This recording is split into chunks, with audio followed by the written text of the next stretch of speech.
మీరెప్పుడైనా ఇలాంటి దొండకాయల్ని చూసారా? ఎప్పుడైనా తిన్నారా లేదా? అనేదైతే కామెంట్ చేసేయండి. ఇవి హైదరాబాద్‌లో మాకు దొరుకుతూ ఉంటాయండి. ఈ దొండకాయలు చాలా బావుంటాయి. పెద్దగా ఉన్నా సరే లోపలైతే అస్సలు పండదనమాట. ఒక్క కాయ కూడా పండదండి. చాలా టేస్టీగా ఉంటుంది. దీంతో అయితే నేను రెగ్యులర్‌గా చేసే దొండకాయ ఫ్రై కాదండి. ఒక మంచి మసాలా దొండకాయ ఫ్రై అయితే చూపిస్తాను.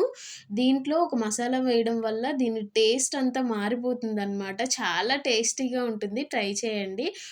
ఫస్ట్ అయితే ఒక ప్యాన్‌లో ఆయిల్ వేసుకొని పోపు దినుసులన్నీ వెల్లుల్లి వేసేసుకొని మంచిగా ఫ్రై చేసేయండి. తర్వాత ఆయిల్‌లో పసుపు వేసుకొని కట్ చేసుకున్న దొండకాయ ముక్కలైతే వేసేసుకొని మంచిగా అయితే కలిపేసేయండి. దొండకాయలు మనకి మగ్గుతూ ఉంటాయి కదా! మనమైతే ఈలోగా ఒక మసాలా అయితే ప్రిపేర్ చేసేద్దామండి. మూత పెట్టేసి దొండకాయలు మగ్గబెట్టేసేయండి.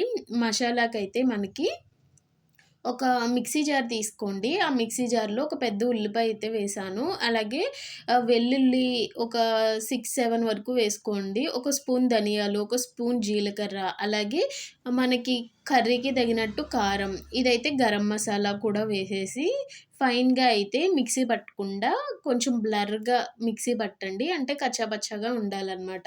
ఇలా చేసింది దొండకాయలయితే మగ్గిపోతూ ఉంటాయి కదా! 70% అయితే దొండకాయలు ఫ్రై అయిపోయినాయండి. అందులో అయితే ఈ పేస్ట్ అయితే యాడ్ చేసేసి అంతా బాగా మిక్స్ చేసేయండి. ఒక 8 మినిట్స్ కల్లా మనకి దొండకాయలయితే మంచిగా ఫ్రై అయిపోతుంది. ఈ మసాలా అంతా పట్టుకొని దొండకాయలు మంచి టేస్టీగా ఉంటుందనమాట కర్రీ. లాస్ట్‌లో అయితే కొంచెం కొత్తిమీర వేసేసి అలా అన్నంలో కలుపుకొని తిన్నారనుకోండి ఎంత బావుంటుందో మళ్ళీ మళ్ళీ తినాలనిపిస్తుంది. ట్రై చేసి ఎలా వచ్చిందనేది కామెంట్ చేయండి. బాయ్.